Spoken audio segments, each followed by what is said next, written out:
Welcome. ID के coaching campus के YouTube channel पर आपका स्वागत है। हम लोग इन्वायरमेंट का जो सीरीज पढ़ रहे हैं उसमें हमारा जो टारगेट है वो ये कि जो जलवायु परिवर्तन से संबंधित कन्वेंशन हुए हैं, जो संगठन हुए हैं, बने हुए हैं, उन सबको पढ़ना है। इम्तिहान के दृष्टिकोण से बेहद इम्पॉर्टेंट है। उसको पढ़ने के क्रम में हम लोगों को कुछ वर्ड्स पता होने चाहिए। क्यों? क्योंकि हर कन्वेंशन में या जब हर बैठक हुई है तो बैठकों में कुछ निर्णय लिए जाते हैं और कुछ टर्मिनोलॉजी का इस्तेमाल होता है, तो उन चीज़ों का पता हमें होना चाहिए, नंबर एक बात। और दूसरी बात यह है कि ये जो पॉइंट्स हैं यहाँ पर लिखे हुए आपके सामने, सूर्य तप है, सौर कलंक चक्र है, ज्वालामुखी उद्भेदन है, हरित गृह है, वगैरह वगैरह, ये सारे के सारे जो है एग्ज़ाम में इंडिविजुअली भी पूछे जाते हैं, तो बेहद इम्पॉर्टेंट है। तो इन सबको एक एक करके समझते हैं, फटाफट ध्यान देंगे। सबसे पहले बात करते हैं, यहाँ पर एक वर्ड है सूर्य तप। सूर्य तप, सूर्य ताप नहीं, सूर्य तप। ध्यान देंगे, ये पृथ्वी है अगर, और ये यहाँ पर सूर्य है, नहीं दिख रहा है, ध्यान देंगे। अगर ये पृथ्वी है, ये सूर्य है, तो सूर्य से आने वाली जो किरणें हैं जो पृथ्वी पर पहुंच रही हैं, जिससे पृथ्वी का टेम्परेचर बढ़ रहा है या घट रहा है, उसे ही हम इनकमिंग सोलर रेडिएशन यानी इंसोलेशन कहते हैं। ध्यान दीजिएगा, इंसोलेशन, इंसोलेशन को हम लोग इनकमिंग सोलर रेडिएशन से मिल करके बनाए हुए हैं, ठीक है। तो सूर्य के प्रकाश से या सूर्य से आने वाली जो विकिरण है जो पृथ्वी पर पहुंचती है, उसे ही हम लोग इंसोलेशन कहते हैं, सूर्य तप कहते हैं, ठीक। तो यहां से जो मात्रा यहां पहुंचा, कहते हैं कि जो भाग यहां पर पैदा होता है उसका लगभग 2 अरबवां भाग यहां पर पहुंचता है, वही क्या है? सूर्य तप है, ठीक। आगे बढ़ेंगे, सौर कलंक चक्र क्या होता है ना। सौर कलंक चक्र ये होता है कि सूर्य में, ध्यान देंगे यहां पर कि सूर्य, एक सेकेंड, आपने ब्लैक स्पॉट साइकिल का नाम सुना होगा, उसी को ही कहते हैं सौर कलंक चक्र। यहां देखिए, पृथ्वी है, सूर्य है, यहां पर ब्लैक स्पॉट जब अधिक हो जाते हैं, सूर्य के अंदर जब ब्लैक स्पॉट अधिक हो जाते हैं, तो यहां का जो विकिरण है वो अधिक होने लगता है। बात समझिएगा, यहां पर जब ब्लैक स्पॉट अधिक होंगे तो विकिरण अधिक होगा, फलस्वरूप जो पृथ्वी है उसका तापमान जो है वो बढ़ जाएगा। तो सौर कलंक चक्र जो होता है वो बेसिकली बढ़ाता है तापमान को। आगे बात करेंगे ज्वालामुखी उद्भेदन की। तो ज्वालामुखी उद्भेदन क्या होता है, उसका क्या प्रभाव पड़ता है, क्यों ये वर्ड भी बार बार जो है सारे कन्वेंशन में नाम लिया जाता है, तो ध्यान देंगे। यहां पर ये पृथ्वी का सतह है, मान लीजिए ये पृथ्वी का सतह है, तो पृथ्वी के सतह से अगर यहां से जो है कुछ फूट करके निकलता है, ठीक है, यहां से पृथ्वी के अंदर से धूल धुआं राख कुछ भी जो फूट करके निकलता है और वायुमंडल में जाकर के फैल जाता है, तो ये कई कार्य करता है। ये यहां जाकर के फैल जाता है, तो देखिए क्या करता है कि ये पृथ्वी से जो किरणें निकल करके जा रही होती हैं बाहर, उनको रोक लेता है, ठीक है। तो ज्वालामुखी उद्भेदन मुख्य रूप से यहां पर जो इस्तेमाल किया जाएगा पर्यावरण के संदर्भ में, वो इसीलिए बार बार इस्तेमाल किया जाता है कि ज्वालामुखी के उद्भेदन के कारण भी, ये प्राकृतिक कारण है, ज्वालामुखी के उद्भेदन के कारण भी तापमान में परिवर्तन होता है, ठीक। आगे बात करेंगे हरित गृह प्रभाव, ग्रीन हाउस इफेक्ट। ये सबसे इंपॉर्टेंट चीज है ना, सबसे इंपॉर्टेंट चीज है और यहीं से एग्जाम में आपके सवाल बनते हैं डायरेक्टली। तो समझते हुए बढ़ते हैं आगे। यहां पर हरित गृह प्रभाव की बात करेंगे तो नॉर्मली समझिए ये एक घर है, ठीक है।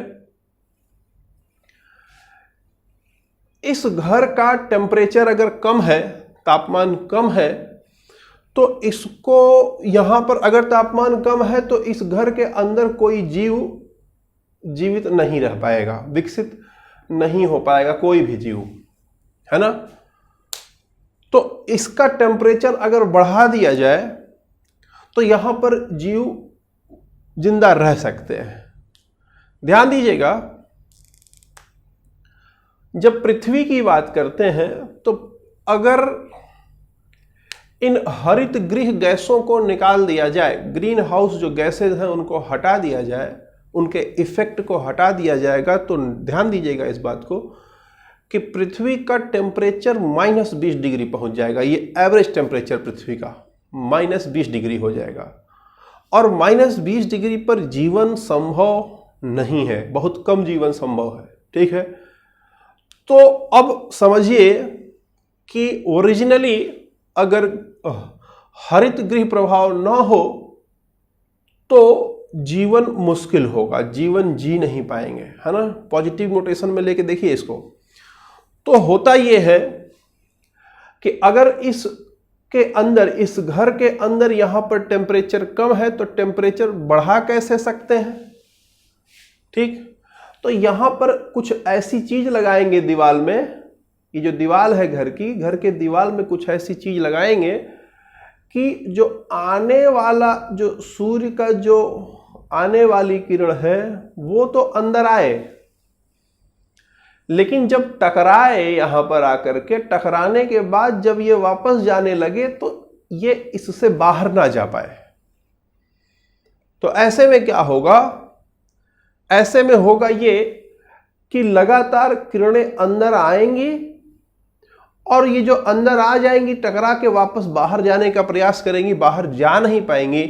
तो इस घर का जो तापमान है वो तापमान बढ़ जाएगा, ठीक है। और जब तापमान बढ़ जाएगा तो फलस्वरूप यहां जीवन संभव होगा, हरियाली यहां आएगी।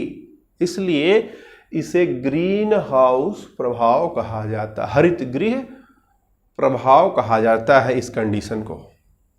अब इस पूरे खेल को, पूरी दुनिया, मतलब इस पूरी स्थिति को पृथ्वी के संदर्भ में देखते हैं। जब पूरे को पृथ्वी के संदर्भ में देखेंगे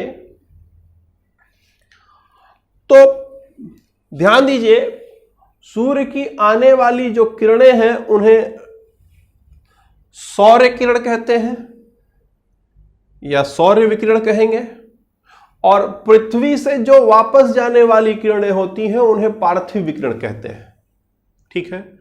ध्यान दीजिएगा, जो सौर किरण होती हैं वो लघु तरंगे होती हैं, उनका जो ये देख रहे हैं आप, ये छोटा होता है, ठीक है ना।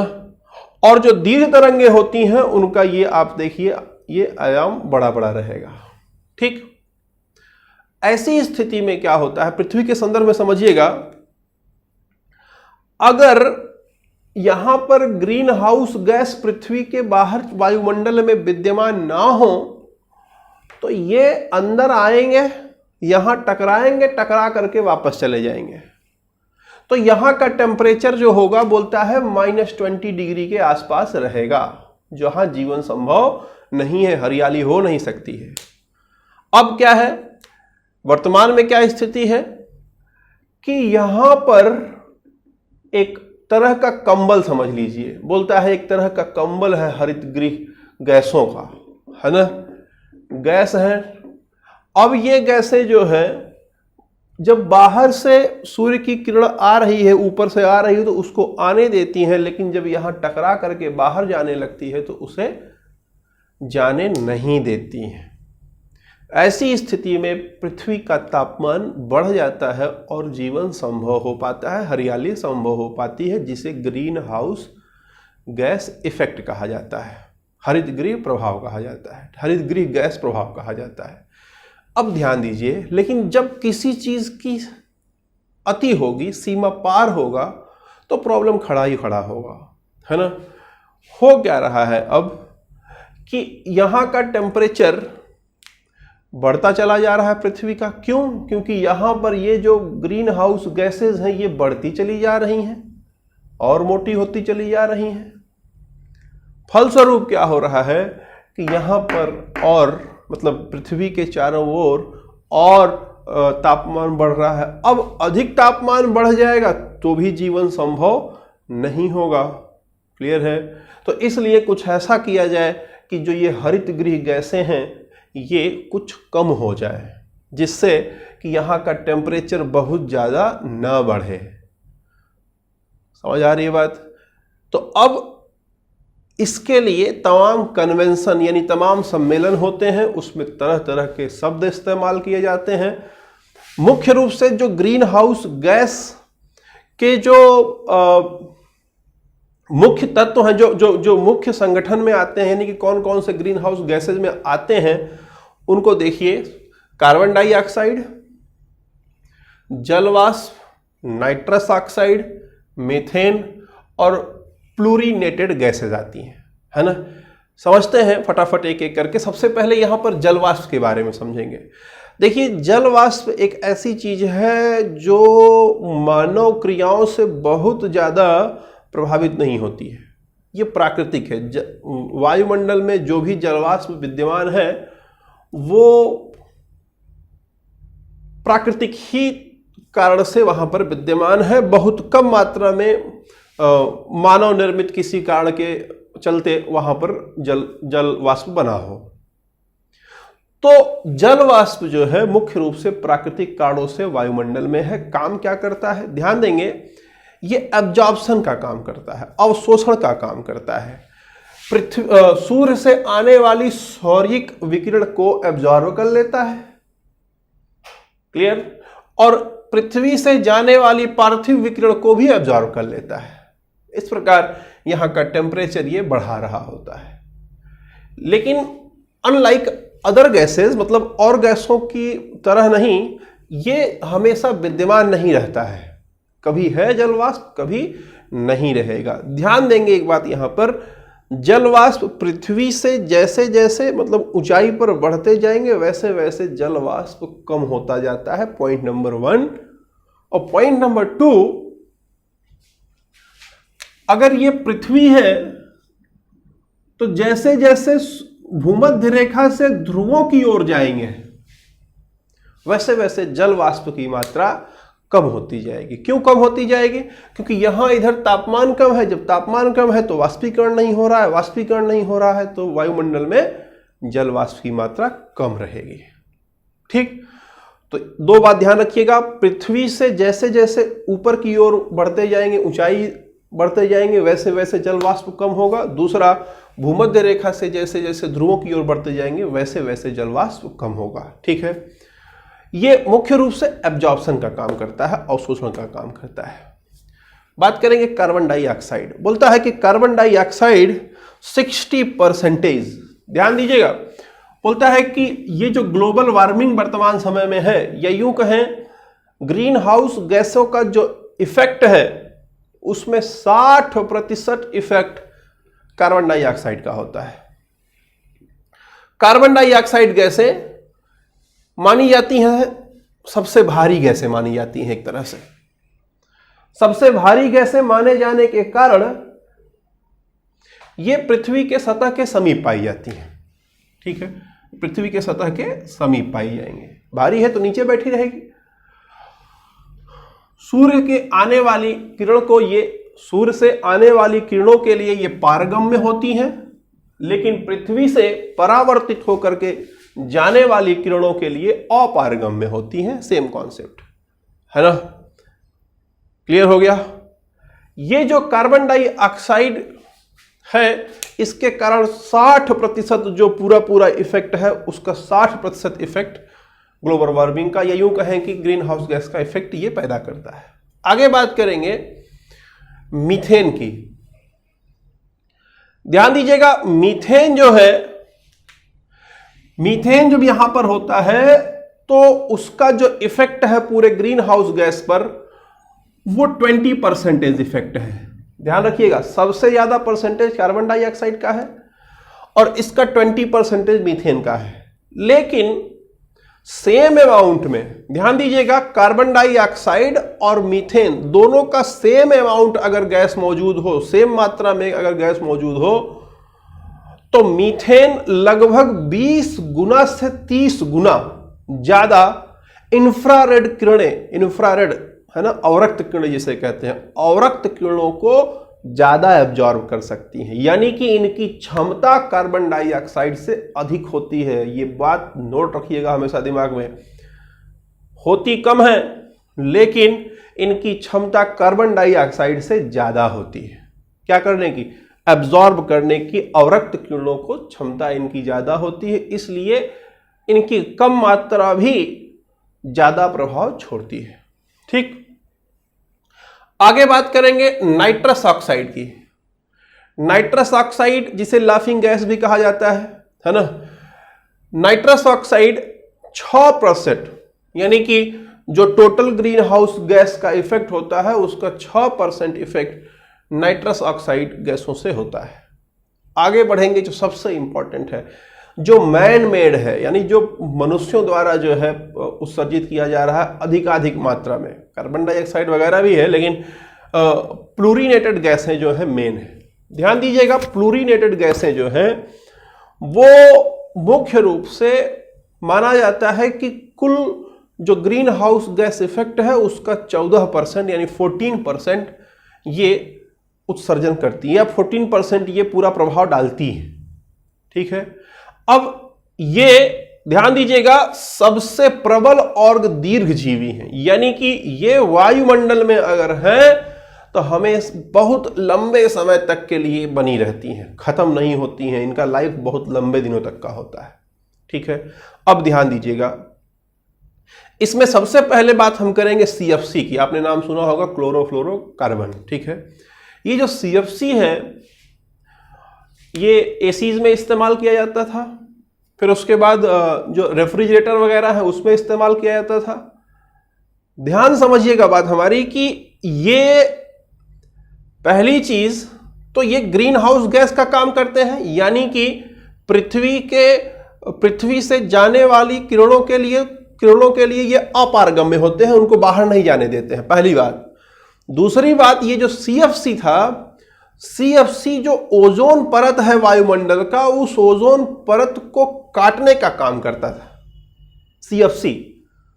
ठीक, अब अगर ओजोन परत कट गया तो जो पृथ्वी पर आने वाली जो यूवी किरणें हैं, अल्ट्रावायलेट किरणें हैं, वो इतनी ज्यादा हो जाएंगी कि सारे इंसान जो है स्किन रोगी हो जाएंगे।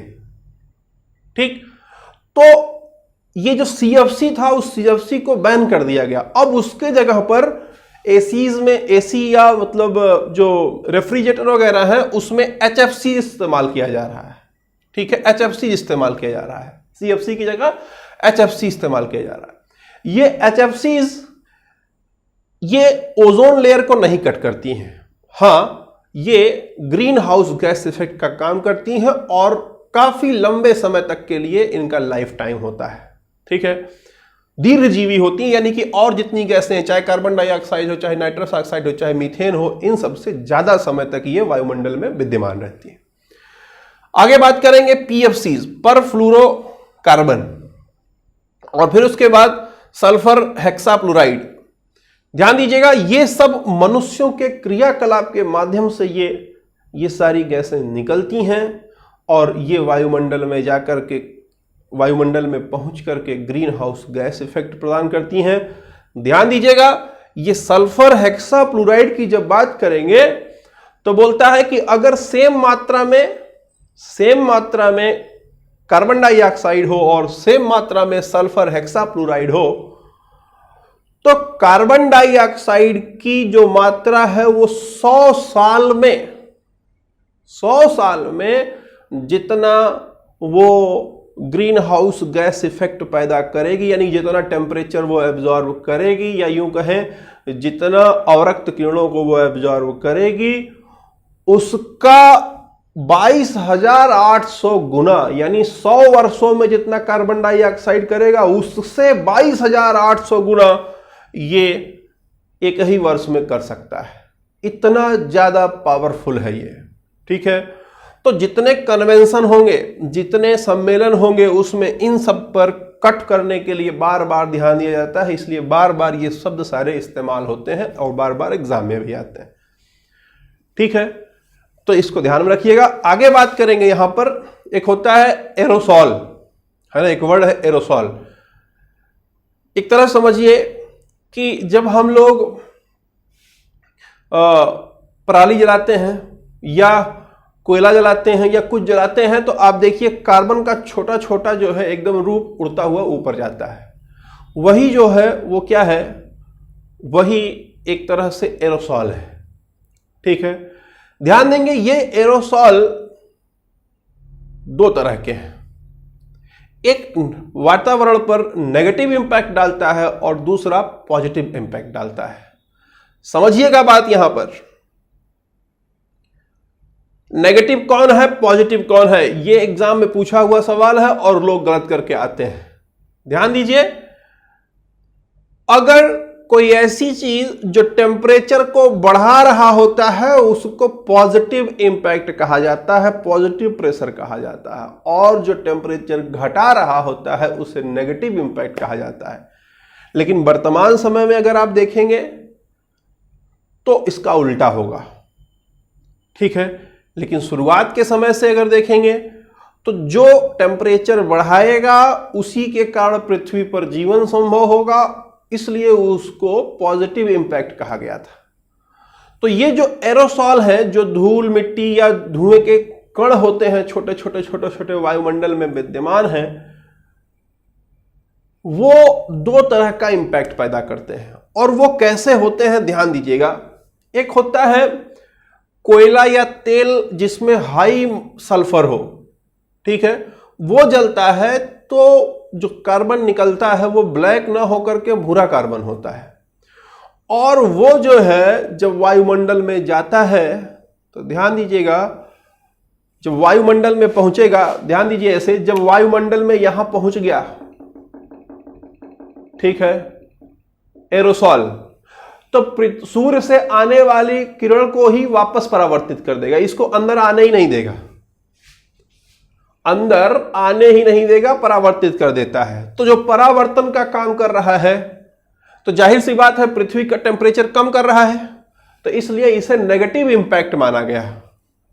ठीक है, क्योंकि अगर पृथ्वी का टेम्परेचर कम हो गया तो जीवन संभव नहीं हो पाएगा, इसलिए इसे नेगेटिव एरोसॉल इंपैक्ट माना गया। ठीक है, दूसरा, जो हम लोग पराली जलाते हैं या जिसमें सल्फर की मात्रा कम हो वो कोयला जलाया जाए, या डीजल दहन जब होता है, कंबंशन, जो डीजल गाड़ी होती है, उससे जो कार्बन निकलता है वो ब्लैक होता है। ठीक है, वो ब्लैक कार्बन क्या होता है, वो यहां पर जब आएगा तो वो पृथ्वी से जो किरणें जा रही हैं बाहर, उनको ऊपर जाने से रोक देता है, उन्हें वापस भेज देता है। तो ये वाला जो है टेम्परेचर पृथ्वी का बढ़ा रहा होता है, इसलिए इसे पॉजिटिव इंपैक्ट कहते हैं। तो कंफ्यूज मत होना कि पॉजिटिव और नेगेटिव इंपैक्ट, क्योंकि ये सवाल पूछा हुआ सवाल है। ठीक है, तो अगर ये सारी चीजें आपको समझ आ गई हैं तो आप इस लेवल पर पहुंच चुके हैं अब कि मैं आपको कन्वेंशन यानी कि जो जितने सम्मेलन हुए हैं उनको मैं आपको पढ़ाऊं। अगली क्लास से मैं सम्मेलनों के बारे में चर्चा करूंगा। उम्मीद करते हैं कि आपको चीजें समझ में आई होंगी। बेहतर लगा हो तो शेयर करिएगा, सब्सक्राइब करिएगा। धन्यवाद।